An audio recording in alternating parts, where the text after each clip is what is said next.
pastor chegou para uma senhorinha e ele deu um forte abraço nela. Ela olhou para ele e disse: pastor, o senhor sabe por que eu prezo tanto, eu gosto tanto do seu abraço? E ele disse: por quê? Porque é o único que eu recebo a semana inteira. Muitas vezes nós não nos damos conta de que diferença faz a maneira como nós recebemos uma pessoa, o primeiro contato que nós temos com uma pessoa, tanto negativamente, se você é frio, é indiferente para com alguém, como também positivamente, quando você é caloroso, quando você é amigável, quando você está verdadeiramente interessado naquela pessoa.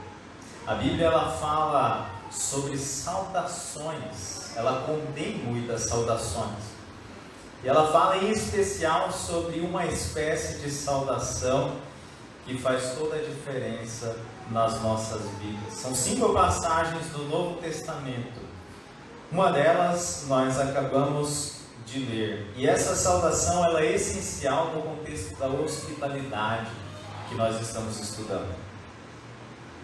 Se você é um cristão verdadeiro, você deseja crescer nessa virtude que é a hospitalidade. Você deseja se desenvolver nela. Nós temos muitas vezes dificuldade, mas essa marca do cristão que nós vamos tratar nesta manhã, ela pode muito bem ser um gatilho na sua vida para que você passe a ser hospitaleiro, para que você abençoe vidas e seja também abençoado. Se você der uma passada de olho nesse capítulo 16 de Romanos, ele não vai parecer um capítulo muito interessante. Você vê saudai, saudai, saudai. São várias saudações, vários nomes diferentes, alguns meio estranhos, difíceis de se pronunciar.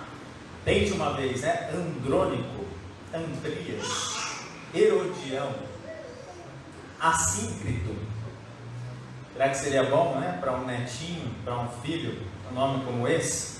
Talvez porque também são traduções de nomes que eram comuns, tanto na Grécia quanto no Império Romano. Para piorar um pouco mais, nós não temos muitas informações sobre essas pessoas que são listadas aqui nesse capítulo 16. O que Paulo está fazendo? Ele terminou o que ele tinha a dizer. É uma carta profundamente teológica, tem muita informação em Romanos. E aí ele chega no final, e se você é da época em que se mandava cartas, talvez você já tenha passado por isso, sobrou um espaço. Aí ele começou, saudação a Priscila e Áquila.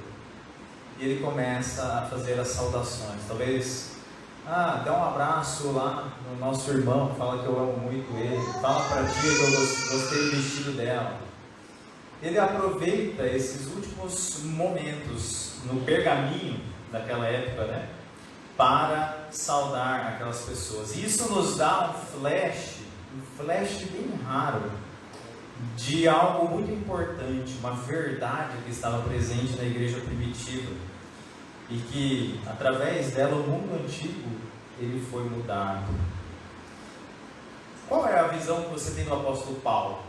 Para pensar um pouquinho, quando você lê as passagens difíceis, né? Pedro mesmo fala como ele escrevia difícil, às vezes de entender. Talvez um erudito, uma pessoa compenetrada, séria, um estudioso, determinado. Essa é a imagem usual que nós temos do apóstolo Paulo. Talvez ele não seja assim, não seria a sua primeira escolha. Se você fosse assistir um jogo de futebol, o que eu vou chamar? Vou chamar o apóstolo Paulo. Ou então, se você fosse dar um jantar na sua casa, talvez também não seria a primeira pessoa que você convidaria.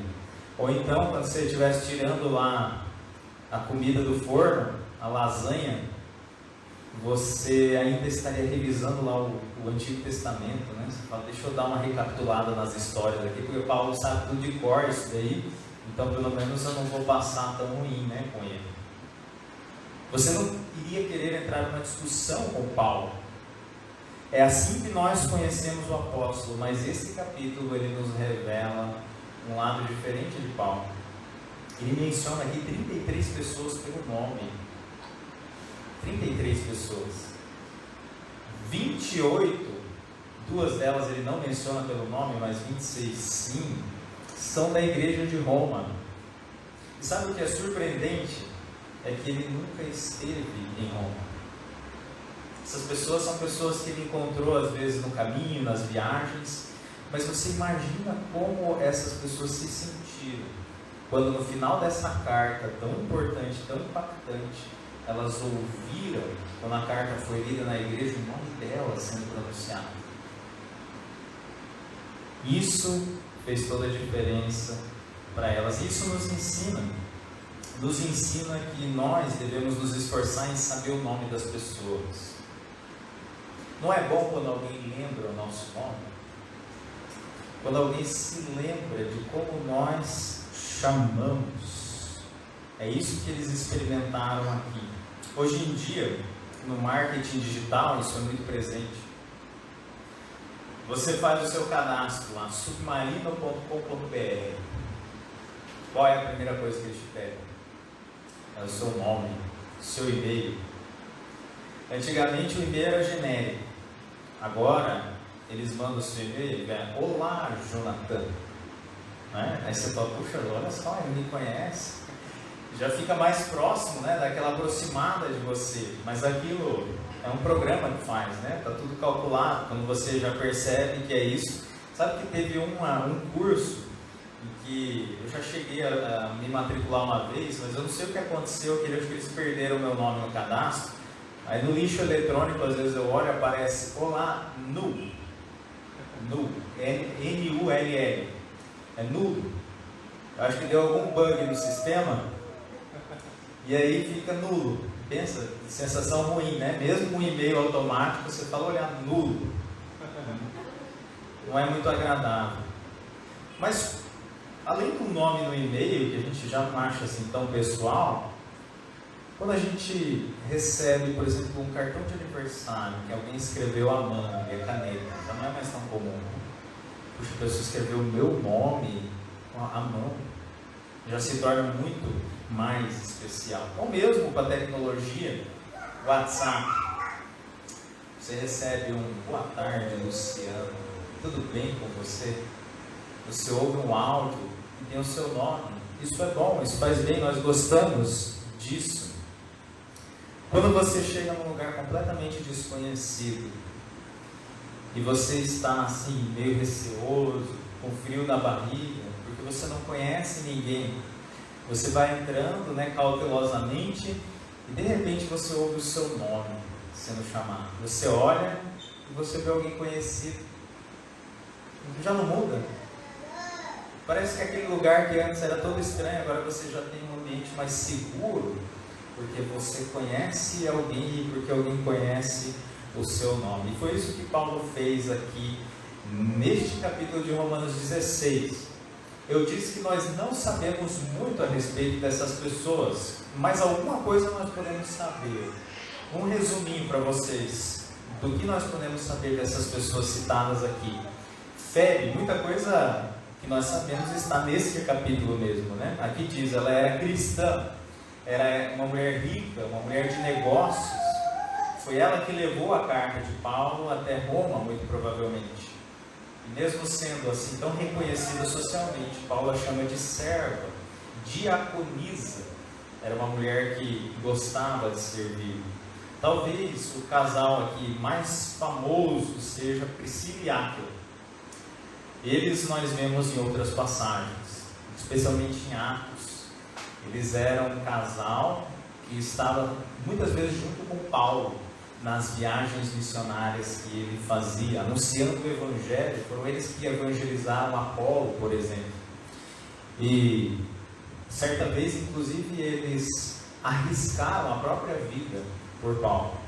E Paulo reconhece isso nas cartas dele. Epíneto, primeiro convertido na Ásia Menor. Maria, uma mulher cristã trabalhadora. Andrônico e Júnia, nós não sabemos se eram irmão ou irmã, ou marido e mulher, mas também faziam parte da equipe missionária.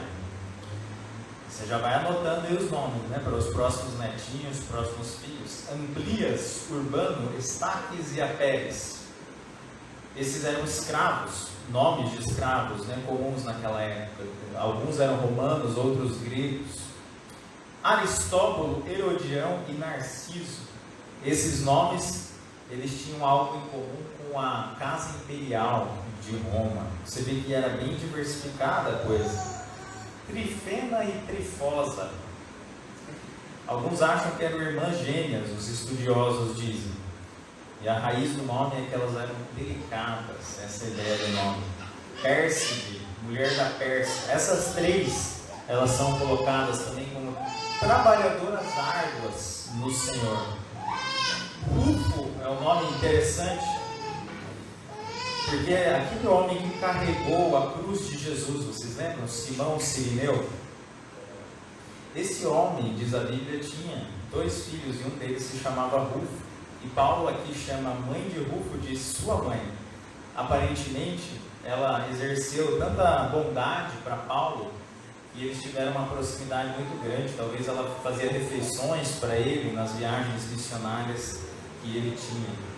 E então finaliza a lista com 2 grupos de nomes ainda: Assíncrito, Flegonte, Hermes, Patrobras e Hermas. Muito provavelmente era uma espécie de grupo de discipulado. Eram homens que estavam querendo um reavivamento, crescer na fé. O segundo grupo ainda que finaliza é Filólogo, Júlia, Nereu e sua irmã e Olimpas. Essa provavelmente era uma igreja em Roma. Você vê quantos nomes? Todos Paulo cita. Ele não tinha pesquisa de WhatsApp na época, né? Ele falava, qual é o nome daquela pessoa mesmo? Deixa eu consultar aqui. Não, ele sabia. E essa passagem nos mostra que a igreja cristã ela é diversificada. Havia tanto ricos como pobres. Havia gente de toda classe social, de toda nacionalidade. Havia gente da casa imperial. Havia escravos. Todos eles fazendo parte da família de Deus. E Paulo se lembrava dessas pessoas também nas suas orações. Isso mostra que apesar de ser uma pessoa séria, determinada, ele amava pessoas. Nós muitas vezes brincamos com isso. Eu, por exemplo, sempre digo que eu tenho dificuldade de gravar nomes. Talvez você também tenha essa dificuldade. Outras pessoas talvez tenham mais facilidade. Mas o que nós aprendemos aqui é que nós podemos crescer nisso. Nós gostamos quando pessoas valorizam o nosso nome. Nós nos sentimos bem. E eu pergunto para você, você sabe o nome das pessoas da igreja? Você sabe o nome das pessoas que estão se achegando à igreja? Isso é muito importante. Eu gosto quando as pessoas sabem o meu nome. Muitas vezes o problema não é nem o nome, é a pronúncia do nome. A maioria, acho que dos Jonathans que existem, na verdade a pronúncia é Jonathan, né? O pessoal fala Jonathan, é o mais comum. Então quando eu ouço Jonathan, isso é música, né, para os meus ouvidos. É muito bom, é gostoso. Alguém já disse que não existe som mais doce para uma pessoa do que o som do próprio nome, ouvir o próprio nome, bem pronunciado. Eu gosto também de outras pronúncias do meu nome. Por exemplo, quando o Carlos fala Jonathan Hansen, também é gostoso, é bom. Às vezes, é bom perguntar para os venezuelanos, né? Às vezes a gente pronuncia errado o nome deles e eles preferem que seja pronunciado de uma forma diferente. Então essa é uma forma que nós encontramos de realmente valorizar as pessoas. Quando você sabe o nome de alguém, você também pode orar durante a semana. Você ora melhor. Você não precisa orar, Senhor, abençoa aquela pessoa que estava sentada no canto direito, no terceiro banco, eu não estou lembrando agora. A sua oração se torna melhor, mais fácil quando você sabe o nome das pessoas. E você, quando volta e se reencontra com elas, você pode lembrar das suas orações, lembrar das necessidades delas, e você volta e pergunta como está indo aquela área na vida dela. Tudo isso faz muita diferença. No versículo 16 nós temos então a ordem que nós lemos: saudai-vos uns aos outros com ósculo santo. O ósculo era um beijo seria um beijo sagrado que era comum naquela época. Ele é mencionado 5 vezes no Novo Testamento. Pedro chama de ósculo de amor. E a pergunta que vem é: será que isso se aplica a nós? Talvez você olhe esse texto e a gente já diretamente coloque naquela categoria de coisas que eles faziam naquela época e que hoje a gente não faz. Não importa como você cumprimenta, só o importante é que você cumprimente de alguma forma. Mas o beijo sagrado, o ósculo santo, ele era um sinal de amor, de respeito, de honra, que você valorizava aquela pessoa. Era uma marca de um afeto inocente. Na Bíblia nós temos vários exemplos de beijos. Jacó beijou o seu pai, José beijou os seus irmãos. Quando eles se reencontraram no Egito, lembra daquela história? Eles há muito tempo não se viam. Ele chorou com eles e os beijou.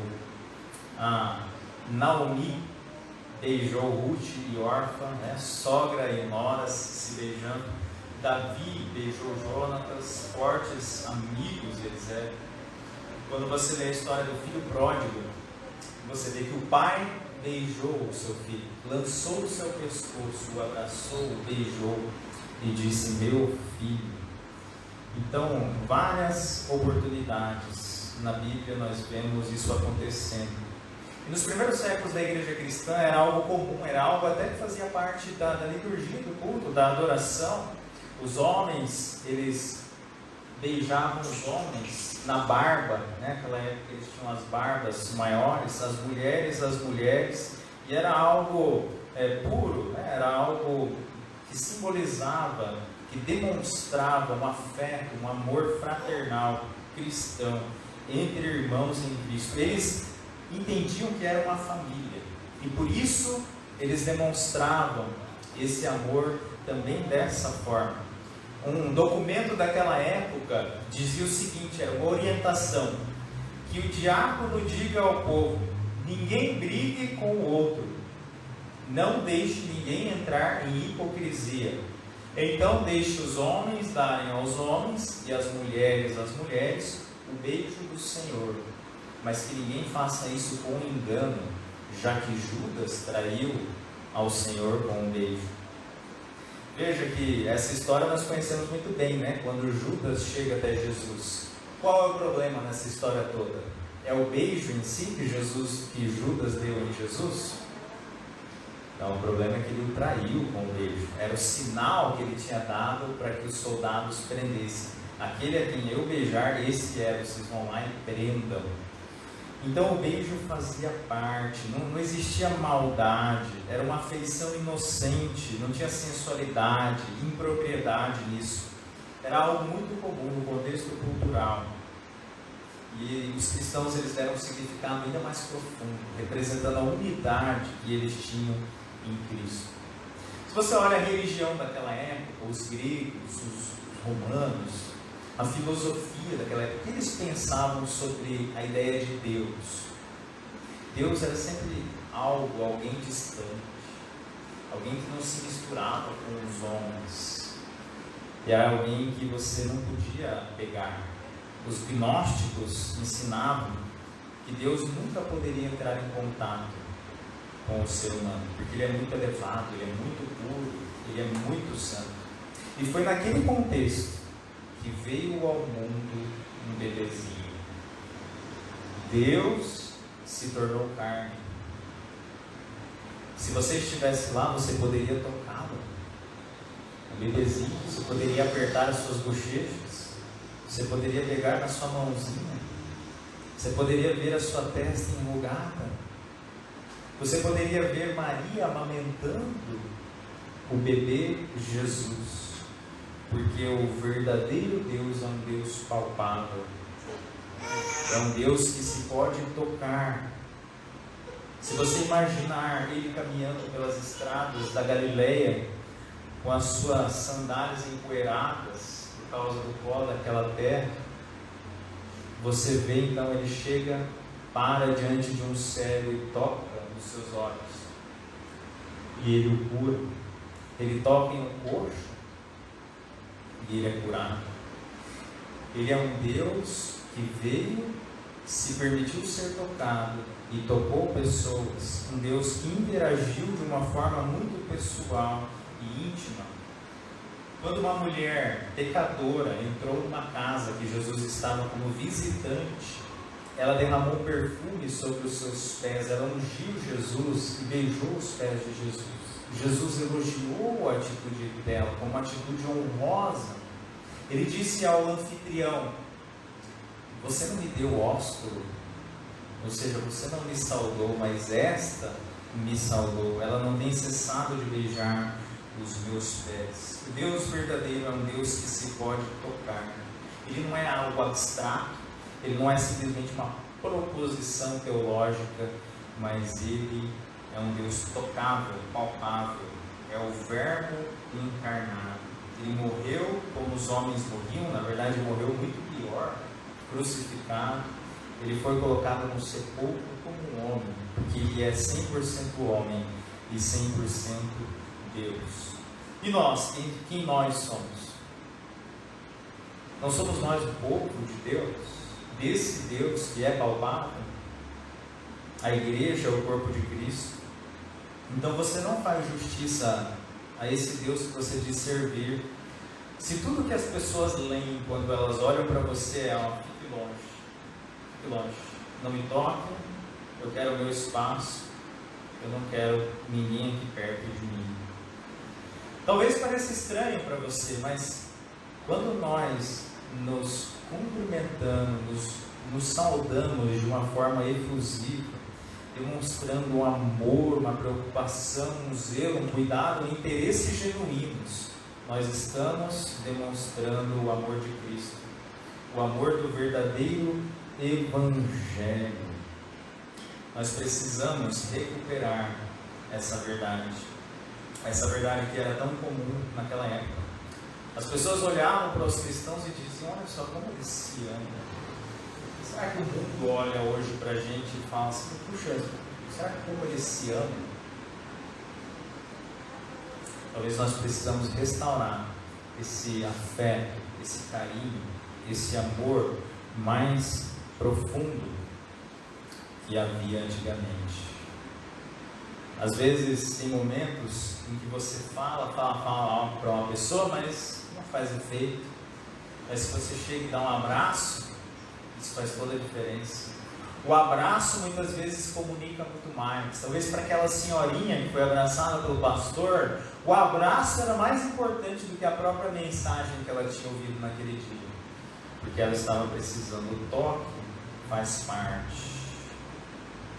Quando você pega e envolve os braços no ombro de alguém, você cumprimenta de uma forma mais amigável, mais amorosa, você está passando uma mensagem com isso. Como o pastor Johannes sempre diz, a forma tem conteúdo.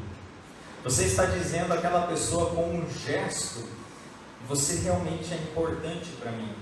Você não está sozinho, nós estamos juntos nessa luta. E se nós não podemos fazer isso na igreja, onde mais nós vamos fazer isso? Se nós não nos comportamos como uma família, por que nós estamos aqui? Essa é uma verdade muito importante. Nós, hoje em dia, substituímos muito o contato físico pela tecnologia. E é muito bom, né? Os recursos que nós temos, eles são maravilhosos. Nós temos acesso a alguém do outro lado do mundo instantaneamente. E facilita muito também no dia a dia, você mandar um áudio de WhatsApp, você digitar um texto. Mas eu acho que você dificilmente vai ver pessoalmente, vai estar com os seus amigos do Facebook.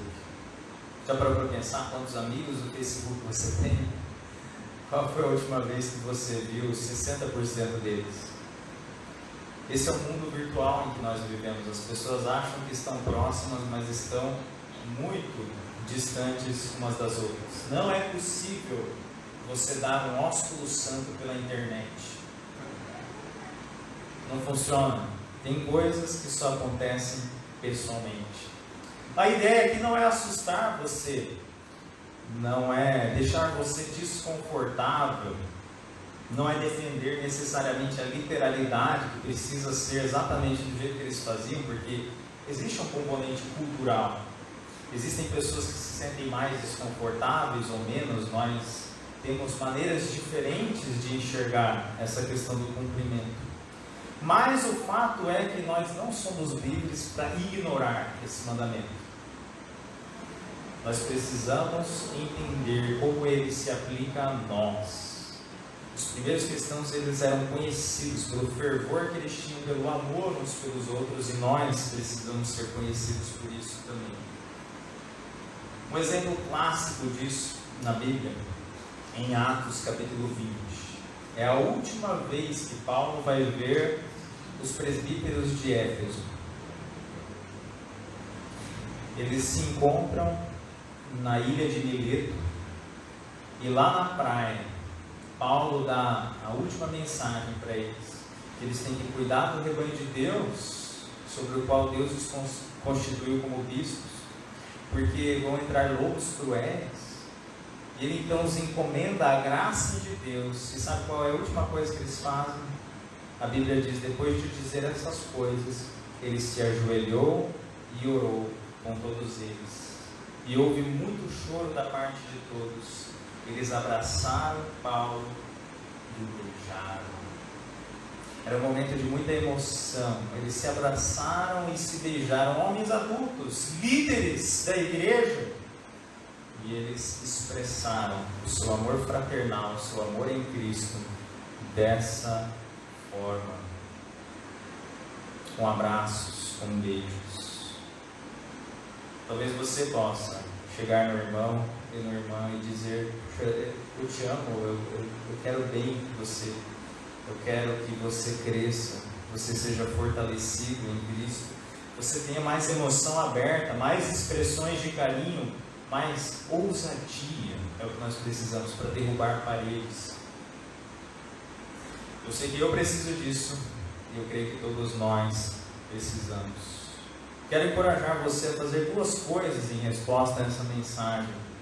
Primeiro, perguntar a si mesmo: será que existe algum irmão a quem eu jamais quereria dar um ósculo santo, um cumprimento, uma saudação mais efusiva e genuinamente interessada? Porque se existe alguém a quem você não gostaria de dar, de cumprimentar dessa forma, talvez haja um problema entre vocês que precisa ser resolvido. Na família de Deus, Deus é Deus de paz. E o Pai da casa, Ele quer que reine paz entre nós, a união. Segundo lugar, dê um passo hoje mesmo para você saudar um irmão ou uma irmã em Cristo. Talvez isso signifique um telefonema, já é um passo. É mesmo uma mensagem de áudio, texto, que é pessoal, isso já é algo muito bom. Mas você pode ir além, você pode chamar para um almoço na sua casa, você pode dar um presente, você pode dar um abraço. É claro que nós precisamos entender a época que nós estamos vivendo. Nós temos um vírus que está se espalhando pelo mundo e pela cidade. Então, se existe temporariamente uma necessidade de um distanciamento maior, então que nós respeitemos esse distanciamento. Se há necessidade de segurança para nós protegermos a nossa saúde, a saúde uns dos outros, então que assim seja. Mas nós também precisamos entender que não existe só coronavírus. As pessoas que estão isoladas, muitas vezes estão sofrendo de depressão, pessoas estão se suicidando, pessoas estão em profunda tristeza, porque elas não têm um contato pessoal. Então nós precisamos ter bom senso. Não é só o coronavírus que mata, existem outras coisas que matam também. Muitas vezes a depressão, o desânimo tem abalado vidas. As pessoas estão sentindo mais necessidade de um carinho, de uma palavra amorosa, de um abraço muitas vezes. Então, precisamos ter bom senso, sensibilidade para cumprir esse mandamento de uma forma que realmente alcance essa finalidade. Algo que não pode acontecer, por exemplo, e às vezes nós falhamos nisso, é você chegar e dizer um oi para a pessoa e logo virar rosto. Lógico que existem momentos e momentos, mas de forma geral, a ideia é que você realmente se concentre naquela pessoa, que você se interesse genuinamente por ela, e você, quando faz isso, é abençoado. Se isso não acontecer na nossa igreja, e eu acho que a gente pode melhorar muito nisso, certamente nós vamos acabar tendo pessoas solitárias dentro da igreja. Não é triste isso? Pessoas se sentindo vazias, vindo às vezes ao culto, mas saindo vazias, porque ninguém conversou com elas, ninguém as saudou, ninguém deu a elas um ósculo santo, um ósculo de amor.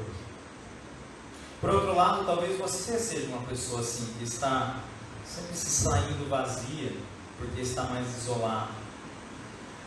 Existe uma palavra para você nisso também. Você deve buscar o seu irmão, você também deve se interessar pelos outros, para que você seja preenchido. Quando você ama o outro, você também é preenchido pelo amor de Deus.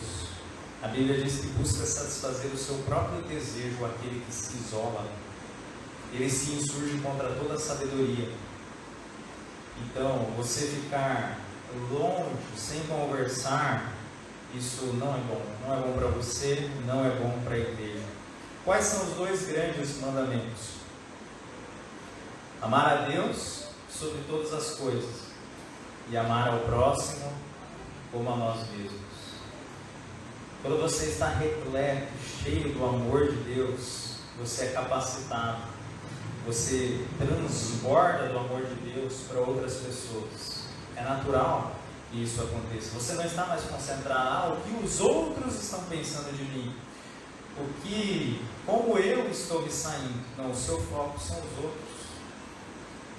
Será que aquela pessoa está bem? Será que ela está precisando de algo? Será que ela não precisa conhecer o Senhor Jesus Cristo? Isso faz toda a diferença. Havia um sábio, um homem que respondia tudo corretamente. Qualquer coisa que você perguntasse para ele, ele respondia certo. E então o jovem, ele deu uma desperta, né? Ele falou: eu vou enganar esse sábio, vamos ver se ele é tão sábio assim. Eu vou pegar um passarinho, vou envolver na minha mão e vou perguntar para o sábio: sábio, esse passarinho ele está vivo ou está morto? Se ele disser está morto, eu abro a mão e ele sai voando. Se ele disser está vivo, eu aperto o passarinho na minha mão e eu mostro ele morto. Cruel, né? Um pouquinho esse jovem, né? Ele então chegou na frente do sábio e disse: sábio, eu tenho aqui um passarinho. Ele está vivo ou está morto? O sábio pensou e respondeu: jovem, esse passarinho aí na sua mão, ele está vivo ou está morto? Só depende de você. Será que talvez não seja o caso de que as pessoas à sua volta, muitas vezes elas estão vivas ou estão mortas por causa de você? Só esteja dependendo de você o fato de elas estarem vivas ou mortas. Depender de você demonstrar o amor de Deus por elas, estender o amor de Deus a elas. Como as pessoas que se achegam à igreja enxergam você? Será que você é como se fosse uma muralha intransponível, fria, gelada? A pessoa já percebe que ela não pode chegar perto de você? Ou será que você é um jardim acolhedor, caloroso, amoroso, que a pessoa já se sente parte da família? Quando ela conversa com você, ela fala: não, é aqui que eu quero estar, porque aqui eu vejo o amor de Deus. Nós queremos, esse é um propósito que nós temos, o pastor Johannes fala bastante disso, nós nos concentrarmos nas pessoas que têm se achegado à igreja. Nós queremos receber bem vocês, queremos que todos aqui se sintam bem. Aqui não é uma panelinha, não é algo que nós nos fechamos em um grupo, mas sempre existe lugar para mais pessoas de fora, para que mais pessoas experimentem o amor de Deus.